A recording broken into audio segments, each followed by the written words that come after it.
Welcome.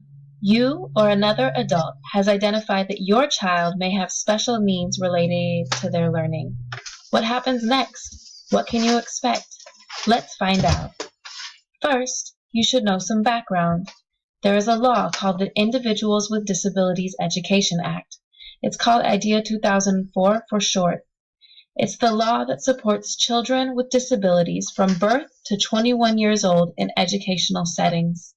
According to this law, children who receive special education services are required to be educated to the maximum extent appropriate with their same-age peers without disabilities.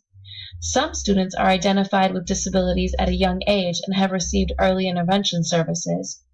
They have an individualized education program, also called an IEP for short, before they enter elementary school. However, there are other students who are identified with disabilities in elementary, middle, or even high school. This is because their challenges start to emerge once they are in the learning environment. How do we figure out if your child is eligible for special education services?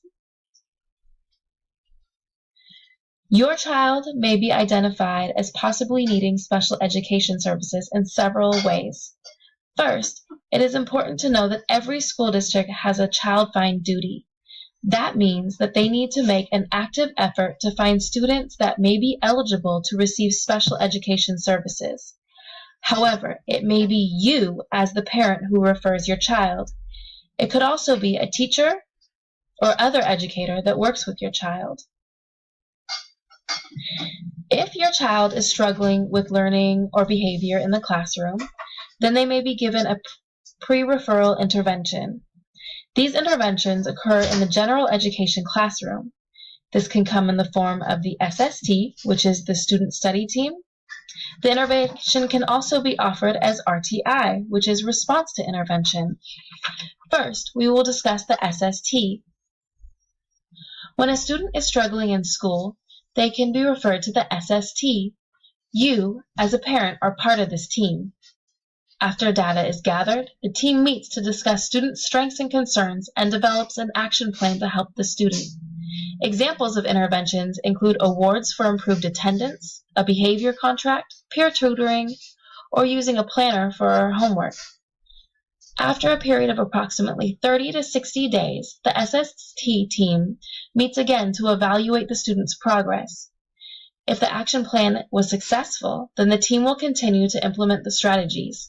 If not successful, the team can either create a new action plan or refer the student for evaluation for special education services. The second pre-referral process is response to intervention. RTI identifies students who are struggling and delivers both academic and behavioral interventions. RTI has 3 tiers, and each tier lasts approximately 8 weeks. Tier 1 includes classroom and group intervention.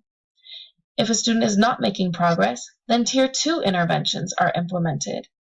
These interventions are more targeted and can occur in small groups, either in or out of the general education classroom. Again, if the student is not making progress, then the student moves to Tier 3, which can include intensive, individualized intervention to determine what a student needs to be successful.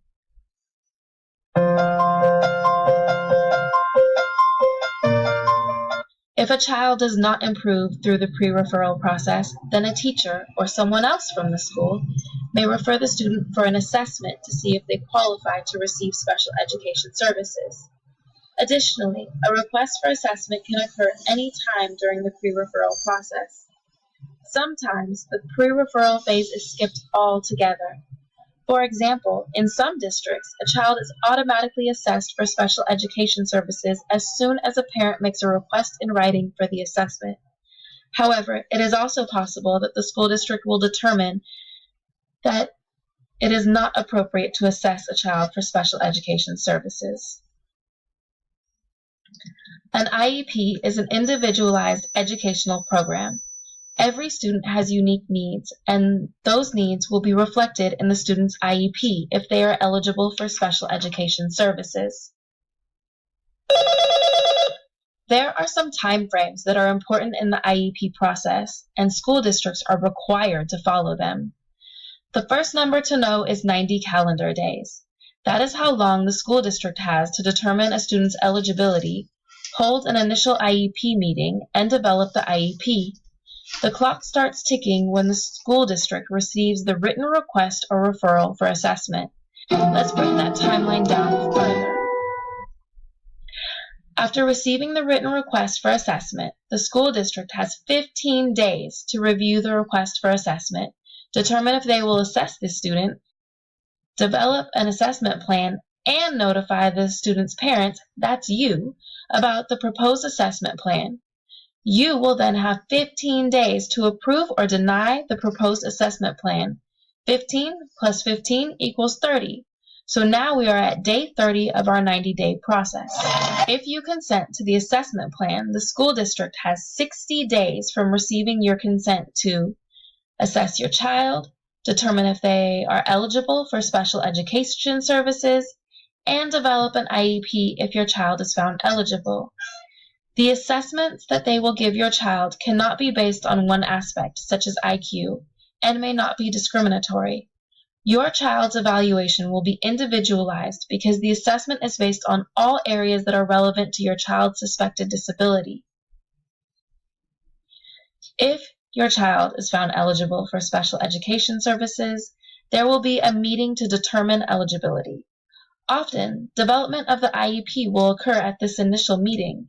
If it does not, the team has 30 days to develop the IEP, as long as it is within the 60 days from receiving parental consent for assessment. That brings us to the end of the 90-day time frame. Here's what you can expect before and during the IEP meeting. The school must notify you of the meeting early enough so that you have the opportunity to attend. The school must also provide you with a notice of your procedural rights. These rights outline what is required of the school and what you can do if there are problems. You, as your child's parent, are a part of your child's IEP team. You help determine your child's eligibility. The IEP team also includes the special education teacher, the general education teacher, the school psychologist, and someone who represents the school system. Oftentimes, this is the principal. The team can also include specialists or other service providers. IDEA, which is the special education law, requires that parents are treated as full and equal participants in developing their child's IEP. Never forget that you are part of the team because you provide invaluable input on what your child needs to be successful. You, along with the rest of the IEP team, will be shaping your child's measurable annual goals, services, and placement. After the IEP team, which includes you, develops the IEP, you have the option to consent or refuse special education services. The IEP will include your child's present level of performance, their educational goals, and what supports and services they will receive. If you consent to services and placement, the school district needs to provide services as soon as possible. You will start to receive progress updates of how your child is doing at the same frequency as children who do not receive special education services. This means that you should receive something about 4 times a year, around report card time. There will also be an annual review of your child's IEP where the team will check your child's progress, as well as revise and create goals. These meetings will occur 1 year after the last annual. However, depending on the circumstances, there may be more than one IEP meeting per year.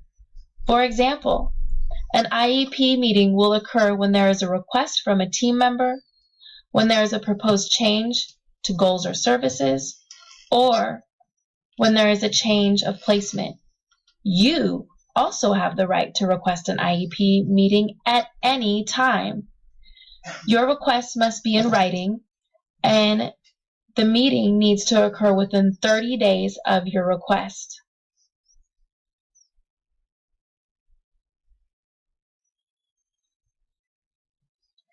There is also a triennial review of your child's IEP.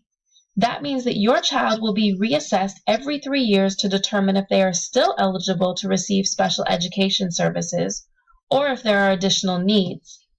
And of course, there will be a meeting to discuss the results of the assessment.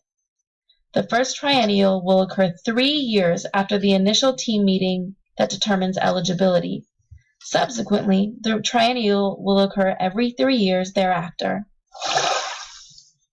Your child is welcome to the IEP meeting. Attendance at the IEP meeting is a wonderful way for students to participate in their education and learn self-advocacy. In certain circumstances, you may opt against your child's involvement. However, things change a bit when your child turns 16. Their attendance becomes mandatory because the IEP team will develop a transition plan for your child. The plan must include appropriate, measurable post-secondary educational and vocational goals for your child, as well as activities that are designed to help your child meet their post-secondary school outcomes. Goals include transition services and are based on appropriate assessments. These documents will be called the Individual Transition Plan, i.e.p. for short, and become part of your child's IEP. Thereafter, the ITP will be reviewed annually along with the IEP. That's pretty much the IEP process, but there are a couple other things that you should know. First, if your child is not eligible for special education services, they may still be eligible for accommodations under a 504 plan. Check with your school-assigned 504 coordinator to see if your child will qualify. Also, you have the right to deny both assessment for your child and services for your child if they are found eligible for special education. If you deny assessment, the school district is allowed to pursue the evaluation through due process, which means that a hearing would be held to determine if the assessment will happen. However, if you deny special education services, the school district is not allowed to pursue enforcement through due process. Thank you so much for coming along with me to learn about the pre-referral process and the IEP process. I hope this presentation yours in your educational endeavors.